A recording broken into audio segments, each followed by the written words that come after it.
Okay, hello. I'm just going to record a quick video here. Since you've got me in class, this is really considered sort of a supplement. So first thing, I'm not trying to fool you with these questions, but by now you know it's sort of difficult material and it requires a very close eye and a close read. So these questions are not designed to be tricky, but they are about tricky material. So that's what's going on there. Please refer to the policies on plagiarism and all other academic integrity standards. That's what's going to be enforced pretty strictly for this exam. First exam, I usually start off by issuing warnings, but if problems persist, now's the time things get a little bit more serious rather, tenses. Okay, also remember that I require minimum of 2 paragraphs in response to each of these questions. 2 paragraphs is 2 separate blocks of text. What you're doing when you separate your answers into paragraphs is what you're doing is delineating. I'm done with this idea, I'm on to the next idea, which helps clarity. So if you're experiencing clarity kind of problems, which are sort of a detractor from your grade on these answers, that might be the cause that you haven't separated your responses into multiple paragraphs. Note, I require a minimum of 2 of those. A paragraph is defined as minimally 3 sentences. So if it's one sentence that's off in a different block of text, that's not, or 2 sentences that's off in a different block of text, that's not actually a second paragraph. And no response that's not meeting these minimum requirements can receive a passing grade. Last note about minimums is that, well, they're minimal. So if you only give me the minimum, expect your grades to be minimal as well. The idea is to answer these questions until they are answered. So the material for this exam is Aristotle and Hobbes. This is your second midterm, same format as the first. 3 questions for each, for a total of 6, which I grade out of 5 points each, for a total of 30 points, which is 30% of your final grade as well. So the math is nice and easy. So, question 1 asks about this puzzle. Is happiness acquired by learning or by habituation or some other form of cultivation? Or is it the result of some divine fate or even fortune? Note that in your Nicomachean Ethics, the passage that I'm quoting there is from your page 12. So this is your question from book 1 of the Nicomachean Ethics. But this puzzle actually arises on page 11, where Aristotle notes that nonetheless happiness evidently also needs external goods to be added, as we said, since we cannot easily do fine actions if we lack the resources. So what Aristotle is claiming here, his example is bad, but a little health, a little wealth, some good friends, etc., etc., etc., necessary for happiness. But in some situations, in some contexts, is satisfying these, which I consider sort of the material conditions for happiness, can be fairly difficult, if not, prohibited by, luck of birth or location or historical time period or something along those lines. If there's a war on, your resources are going to be later or lower, and the level of suffering that you're going to experience, for example, might be much greater, right? So this leads Aristotle to ask the question, okay, is it all just a matter of luck or divine fortune or fate, right, that we acquire happiness? Now, what I want you to do is a few things for this question. One, to assess this argument, right? And it's page 12, 13, and 14 where Aristotle actually hashes through this argument. So I want you to just present it sort of in your own words, a summation of the argument that Aristotle has made. How does Aristotle handle this aspect of luck or fortune in his treatment of virtue? One, in the argument that he's presented in Book 1 of the Nicomachean Ethics and those passages that I've directed you to. And two, this involves you sort of inferring to the larger argument in Aristotle's Nicomachean Ethics as well, right? Because Aristotle is in fact arguing that virtues, in fact, have sort of a pragmatic value, right? So the immediate answer has to do with realistically virtues being the only kind of thing that we can really control. Right? Remember what happiness is. It's an activity of the soul in accord with virtue, but it's also the greatest good. That final end, which is supposed to make sense of all of the things that we choose in our life. And if happiness is a result of fortune, then we can't do anything about it. We can't choose anything that's going to really help our chances. So what Aristotle wants to focus on with his treatment of learning and habituation, virtue of thought and virtue of character, right, is something that we can control, because if happiness is that greatest good that makes sense of all of the other things that we value as good, right, it has to be achievable somehow, right? But what like I say, want you to do is infer into the larger argument as well, uh, and take into account his treatment of virtue of character, and ask yourself, how how might virtue of character be handy, right, in in terms of this puzzle, right? Then, finally, what I want you to do for this question, so clearly what I'm having you do is kind of three things. One, assess the argument as it stands in Book 1. Two, assess the argument as it stands in the larger position. And three, turn a critical eye to this argument. The last part of the question asks you, is the attainment of happiness, by your assessment, just a matter of luck? Right? So I want you to engage with this argument as well. Three parts to the question. So the rule of thumb that says a minimum of 2 paragraphs, maybe 2 paragraphs won't be sufficient for this course, or this not course, this question. Right? Maybe you'll have to add a third, sort of minimally, for that one. Okay, question 2. And again, make sure you answer these questions completely. I would break them down into their various parts and answer each part as you go. Right? Question 2 reads, discuss what Aristotle means by moral virtue or virtue of character. Here I'm looking for a definition. He tells us virtue of character is a habitual disposition to our emotions, resulting in states of character, that is, tendencies to act in terms of the golden mean of moderation. Aristotle notices that virtues, the moderate state, are ruined by extreme states of excess and deficiency. Maybe a couple of words about that. Right? So define a moral virtue or virtue of character. What does Aristotle mean by that? Right? Aristotle adds 3 requirements to this treatment. Aristotle, page 22. So if you're on page 23, you've got the wrong 3-part distinction. If you're somewhere in Book 1, you've got the wrong 3-part distinction. The 3-part distinction is on page 22. Right? Discuss each of these requirements. That is, don't just list them. Talk about what Aristotle is meaning by each of these requirements, and why Aristotle would find it necessary to add, I phrase these carefully, each of them, because each and every one of them add a new dimension to Aristotle's treatment of virtue of character. He's trying to explain something new with each of these requirements. That's why he lists 3 of them and sort of treats them individually himself. Right? So that's what I'm looking for you to do in question number 2.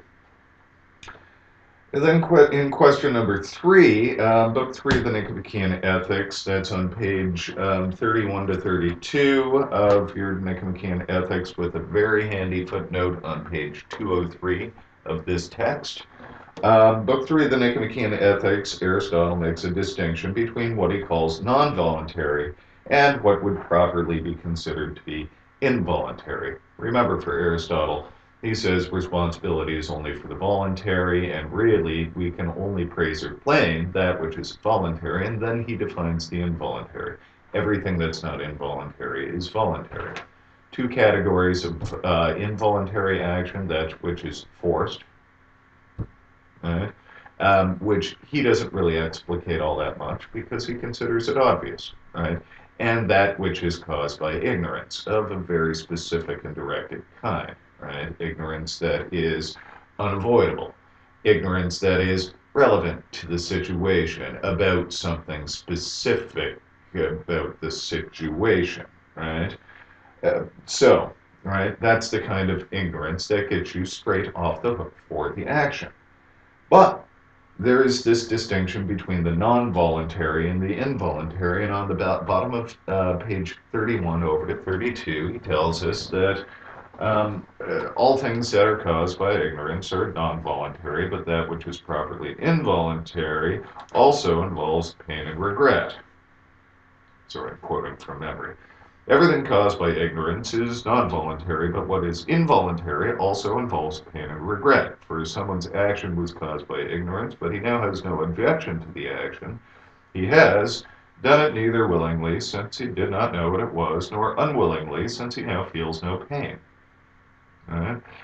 Hence, among those who act because of ignorance, the agent who now regrets his action seems to be unwilling, but the agent with no regrets may be called non-willing, since he's another case, for it's nice that he's got a different name. So last time I gave this question, I had a few responses that drew this distinction on the base of the agent either discovering or failing to discover that their action was hurtful and caused by ignorance. That's incorrect. That's not quite what Aristotle's getting at.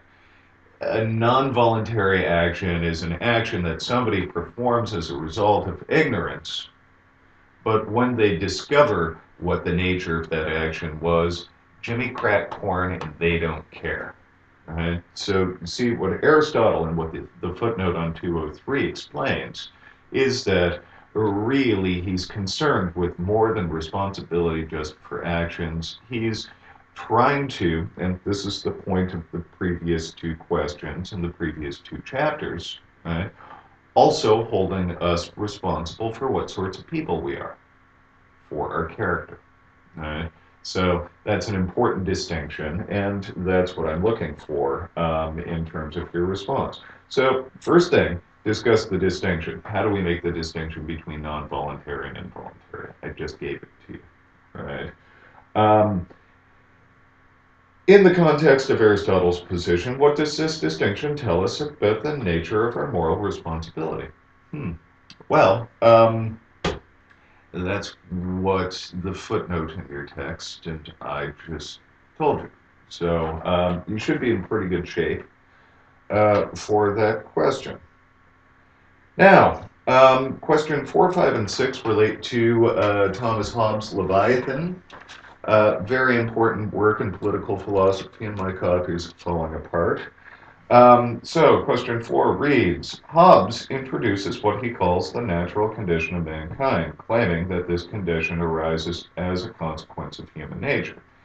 Introduce the natural condition and discuss generally the conception of human nature that Hobbes relies upon as the cause of this state, the state of nature. So I've given you resources. Posted to Moodle is that sort of human nature chart. I showed it to you in class, where I start off by laying out the basic features of the conception of human nature, right? And then we have a distinction, the natural condition, the state of war, and the state of peace. Basically, what I'm asking you to do is provide a summary of what I've given you in terms of the conception of human nature, and discuss the state of war side of that argument for question 3. So, a couple of things. First, I mean, if it were me answering this question, I would start off by discussing the conception of human nature that Hobbes introduces. Right? So human beings are this kind of being. We make our choices based on appetite and aversion, and really what we want is what we want. We want to get what we want whenever we want it. We want power, right? Our present means to attain some future apparent good, right? So, right, how does this basic conception of human nature, including his treatment of reason, mind you, right, which is tactical, it allows us to calculate threat and advantage, lead naturally, claims Hobbes, to a state of war, as is of everyone against everyone. Right? So, right, that's basically the two parts of that question. Should be fairly straightforward. Now, question 2, it lays out a lot of your response to question, or question 5 lays out a lot of your response to question 4. Right? Hobbes in his Leviathan holds that humans are led by desire, and that reason is just a tool that serves to help us attain that which we desire. Following Hobbes' line of reasoning, this leads to a position in which humans are naturally diffident to one another. Oh, that's what you just did in question 4. This leads Hobbes to argue that humans need artificial, or he calls them unnatural, bonds amongst one another to prevent the nasty and brutish existence described in chapter 13. However, in section 17, Hobbes describes insects which need no such bond to live in peace and unity with one another. You remember, in my notes, I actually give you the too bad we're not bugs argument, right? So you've got a set of notes on this. Present this argument in your own words, right? So summarize it faithfully to what Hobbes is arguing, right? But using your own language, maybe illustrating with examples, that sort of thing, right? And then what I want you to do is take a broad view of this argument. How are we different than these bugs, and why do we have such a hard time of peace by this argument that Hobbes presents? Right? So, right, this is another wrinkle in our attempt to actually gain a state of peace. Right? Now, question 6. Why does Hobbes claim that we have to submit to sovereign authority? Right? So I'm asking you, basically, chapter 17, it lays out a series of reasons for why we have to submit to sovereign authority. Right? Joining together in small numbers isn't enough. Conditional submission to authority isn't enough, and a multitude without a clear line of authority isn't enough either. Right? So Hobbes really argues that sovereign authority is the only way to go. Why? Right? Part 2 of this is the covenant that establishes this sovereign authority, which is on page 227. I authorize and give up my right to govern myself on this condition that you give up your right to govern yourself and authorize this person's actions in like manner. Right? 227. Right?